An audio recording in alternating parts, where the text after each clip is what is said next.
प्रधानमंत्री नरेंद्र मोदी जो है वो रशिया जा रहे हैं और रशिया जाने के बाद क्या कुछ बातें हो सकती है और इसको इंडिया के लिए कैसे संकेत माने जा सकते हैं? जी। बिल्कुल। Thank you. पहले तो नमस्ते, आपको शो में बुलाने के लिए बहुत-बहुत धन्यवाद।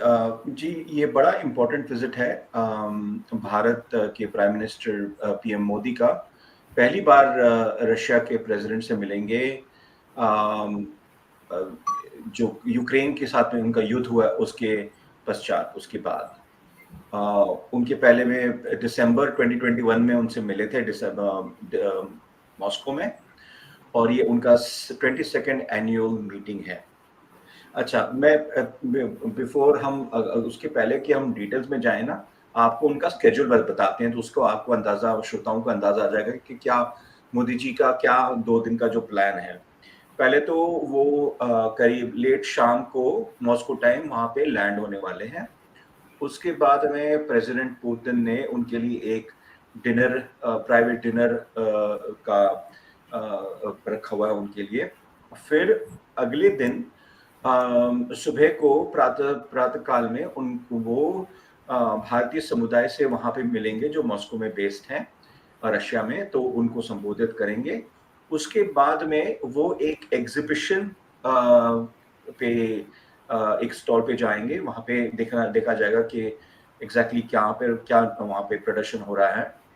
अच्छा, उसके बाद में जो मेन बिजनेस है, जो मोदी जी गए वहां पर, वो रशियन प्रेसिडेंट के साथ में एक प्राइवेट मीटिंग करने वाले हैं, ठीक है। और उसके पश्चात वो एक डेलीगेशन लेवल मीटिंग वो रिप्रेजेंट करने वाले हैं इंडिया को, और सामने की तरफ से प्रेसिडेंट पुतिन डेलीगेशन को लीड करेंगे। और तो ये इनका एजेंडा है कल, जो 8 और 9 तारीख के लिए। अभी आ जाते हैं कि वो क्या पोटेंशियल चीजें वो डिस्कस करेंगे वन ऑन वन और फिर डेलीगेशन लेवल पे।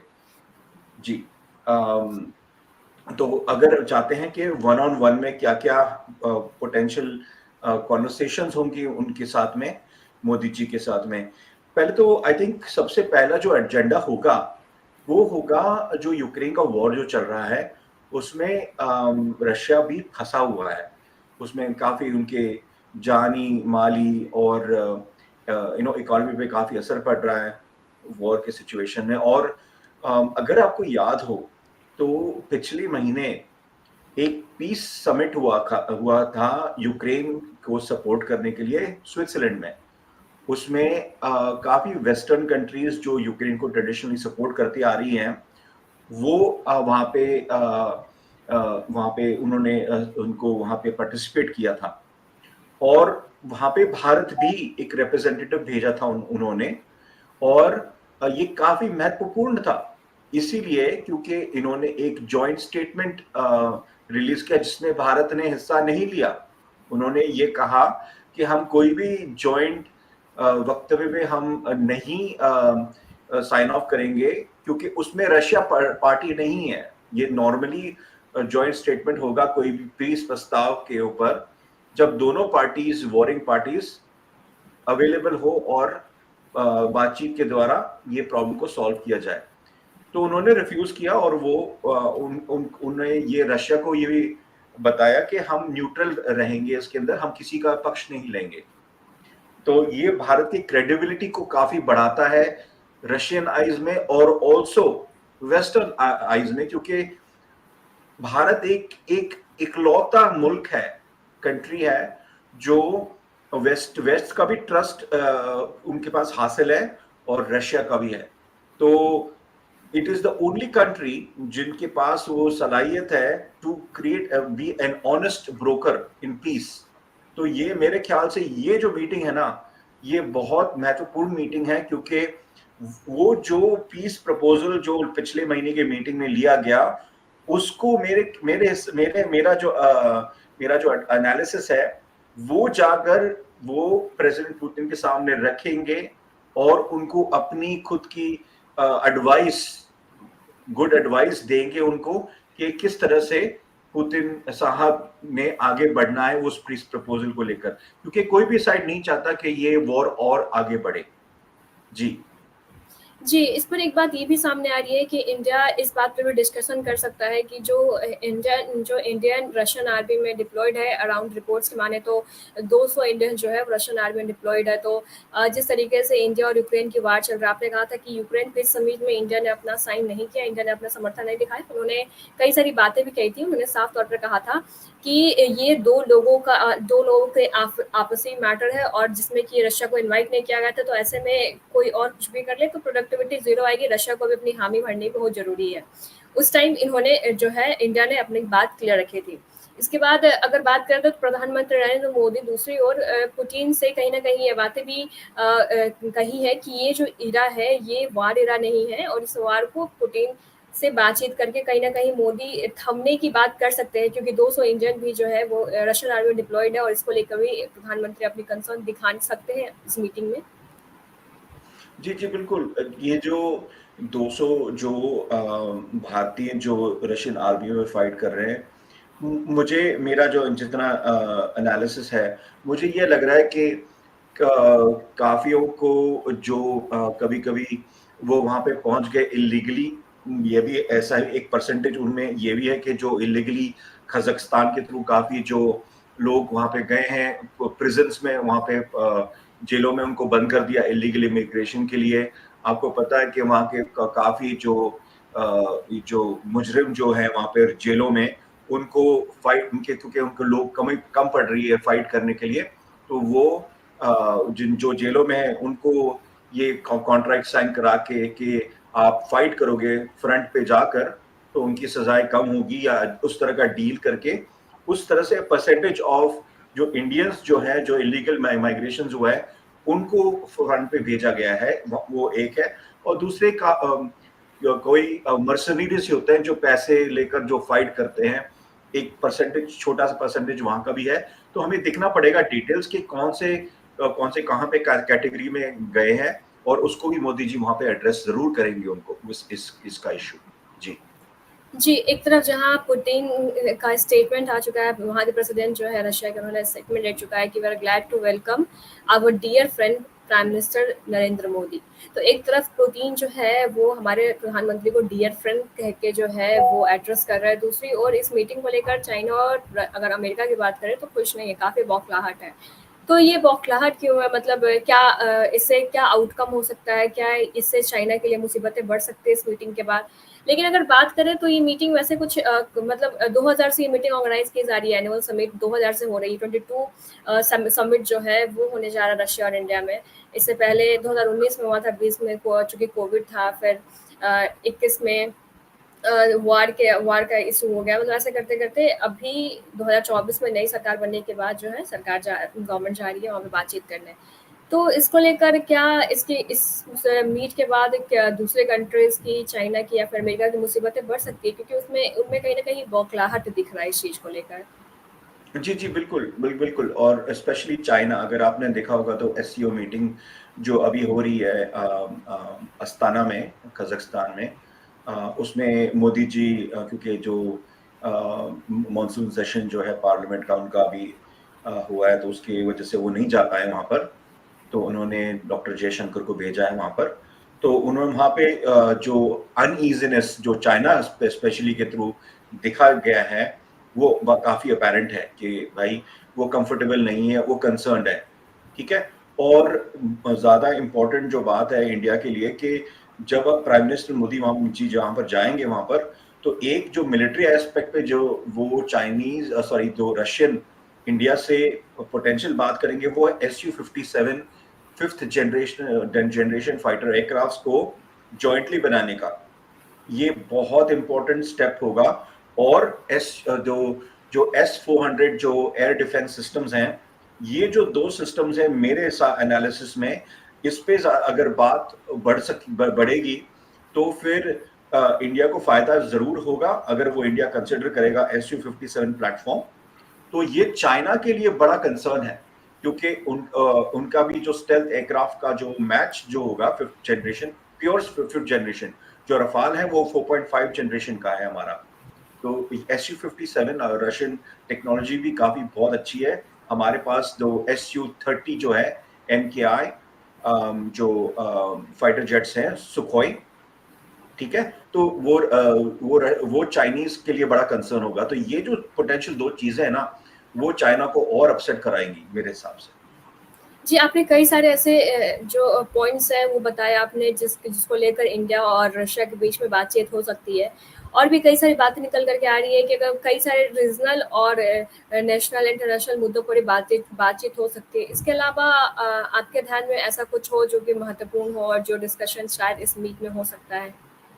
जी, जी, बिल्कुल। एक और पॉइंट मैं ज़रूर बताना चाहता हूँ कि ये रीसेंट जो ऑयल का हमने ट्रेड किया लास्ट फ्यू इयर्स में, उसमें भारत को काफ़ी फ़ायदा भी हुआ, क्योंकि हमें बहुत कम दामों में हमें ऑयल हमने प्राप्त किया वहाँ से।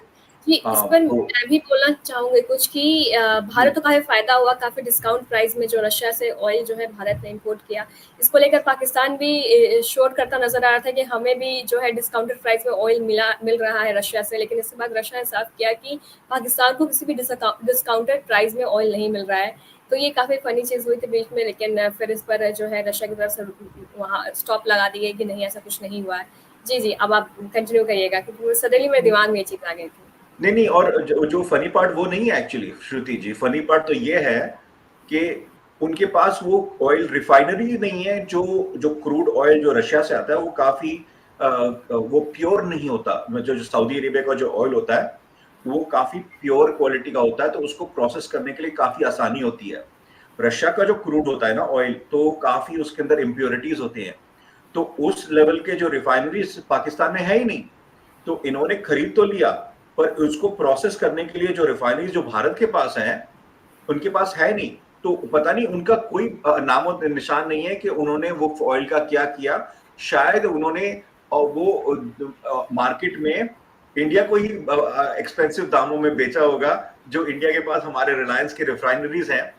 तो वहां पे भी भारत को फायदा हो गया होगा। मेरा तो इतना अंदाजा है कि वहां पे भी उनका नुकसान हो गया होगा। पर coming back to the point, मैं कह रहा था आपसे कि रशिया ने जो बेचा जो ऑयल है, उसके वजह उन्होंने रुपी ट्रेड किया है। हमने डॉलर्स में नहीं दिया उनको पैसे, हमने रुपीस में ट्रेडिंग की है। तो ये भारत के लिए बहुत अच्छा हुआ।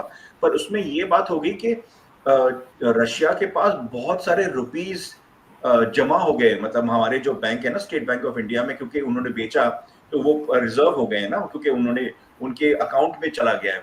और उनको पता नहीं कि क्या खरीदना है इंडिया से, क्योंकि उनके जो रिक्वायरमेंट्स हैं वो यूएस डॉलर्स में इंटरनेशनल मार्केट में उनको उनको लगेंगे। तो मेरे ख्याल से कुछ इनोवेटिव सोल्यूशन भारत ढूंढेगा, जहां पे मेरे ख्याल से भारत का भी फायदा होगा इसी में भी, कि कैसे उस रुपी को शायद यूएस डॉलर में कन्वर्ट करना, या कोई और इनोवेटिव मेथड से रशिया भी खुश हो जाएगा और भारत को भी फायदा होगा।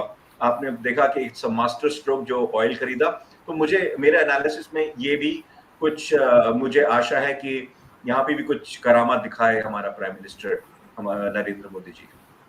जी, बिल्कुल, आपने सही कहा। और एक बार अगर फिर से मैं ओवरव्यू देना चाहती हूँ कि प्रधानमंत्री जो है 8 और 9 जुलाई को रशिया विज़िट पे जा रहे हैं, जहाँ वो पुतिन से मिलेंगे। पुतिन ने ये स्टेटमेंट दिया है कि we are glad to welcome our dear friend prime minister Narendra Modi. ये 22 समिट जो है ये होने वाला है। ये इंडिया और रशिया का 2000 से समिट चलता आ रहा है। हर साल जो है विज़िट होता है, एक बार चाइना इंडिया आता है, एक बार इंडिया चाइना जाता है। इसी सिलसिले में ये 2024 में 22वां समिट होने जा रहा है। और अगर बात करें तो इसके अलावा भी कुछ बड़ा होने जा रहा है। आपको बता दें कि prime minister Narendra Modi Russia visit के बाद 2 दिनों के लिए ऑस्ट्रेलिया विजिट पर भी जाएंगे। और ये 41 साल में पहली बार होने जा रहा है जब प्रधानमंत्री नरेंद्र मोदी जो है वो जब Indian prime minister, not only प्रधानमंत्री मोदी, इंडियन प्राइम मिनिस्टर 41 साल में पहली बार होने जा रहा है ऑस्ट्रिया जा रहे जब हैं, ऑस्ट्रिया। ऑस्ट्रेलिया विजिट पर जा रहे हैं। और कहीं ना ऑस्ट्रेलिया कहीं नहीं, ये ऑस्ट्रिया, ऑस्ट्रिया। ऑस्ट्रिया विजिट पर जा रहे हो है। और कहीं ना कहीं ऑस्ट्रिया विजिट काफ़ी ज़्यादा ही इम्पॉर्टेंट है, क्योंकि ग्लोबली देखा जाए तो काफ़ी ज़्यादा इंडिया डेवलप कर रहा है। प्राइम मिनिस्टर नरेंद्र मोदी के लीडरशिप में इंडिया काफ़ी अच्छे पोजीशन पर हमेशा जो है खड़े उतरने में सक्सेसफुल हो रहा है। और ऑस्ट्रेलिया ये विजिट बहुत धन्यवाद, आपने मुझे करेक्ट किया, माफ़ कीजिएगा। मैंने ऑस्ट्रिया विजिट को जो है जा रहे हैं। और इस दौरान जो है काफ़ी महत्वपूर्ण बातचीत हो सकती है। और ऐसे ग्लोबल लीडर जो इंडिया इस वक्त डेवलप कर रहा है, कर रहा है, इस पर भी ये जो ऑस्ट्रेलिया विजिट है वो कहीं ना कहीं इम्पोर्टेंट रोल निभाएगा। ऐसे में आपको क्या लगता है ये तमाम जो इंटरनेशनल विजिट्स हो रहे हैं और तमाम जो चीज़ें हो रही है, इससे चाइना को कितना नुकसान हो सकता है? नहीं, जितना भारत अपने रीच आउटरीच बढ़ाएगा डिप्लोमेसी के थ्रू और ट्रेड के थ्रू, क्योंकि चाइना का अगर आपको रियली एनालिसिस करें, चाइना का पावर कहाँ से आता है? चाइना का रियल पावर मिलिट्री नहीं है। चाइना का रियल पावर है उनकी इकोनॉमी है, जो 17-18 बिलियन डॉलर ट्रिलियन डॉलर की इकोनॉमी है, राइट? भारत की अराउंड क्लोज टू 3.5 बिटवीन 3.5 और 4 के बीच में, तो हमारे से 4 गुना से ज्यादा है। तो हमें वो कैचअप करना है और हम स्ट्राइड्स ले रहे हैं उस डायरेक्शन में। तो भारत जिस तेजी से हमारी जो जीडीपी ग्रोथ होगी, उतना ही खतरा चाइना को इंडिया से है इकोनॉमी वाइज, क्योंकि अगर आपके जेब में पैसा होता है तो आप मिलिट्री पे खर्चा कर सकते हैं और अपना मिलिट्री माइंड बढ़ा सकते हैं। और मैं एक और चीज ऐड कर रहा हूं यहाँ पर कि भारत के ताल्लुक दुनिया में चाइना के निस्बत बहुत अच्छे हैं। हमारे वेस्टर्न ब्लॉक से अमेरिका, द 5 आईज जो कहते हैं, Australia, US, UK, Australia, Canada और न्यूजीलैंड के साथ में बड़े अच्छे रिलेशंस हैं। हमारे यूरोप के साथ में भी, यूरोपियन यूनियन के साथ में बड़े अच्छे रिलेशंस हैं, और साउथ ईस्ट एशिया में, जापान में। तो ग्लोबली भारत का बहुत अच्छा रिलेशन है और ये भारत के डेवलपमेंट में बहुत महत्वपूर्ण का काम करेगा इन द नेक्स्ट 5 और 6 years टू कम।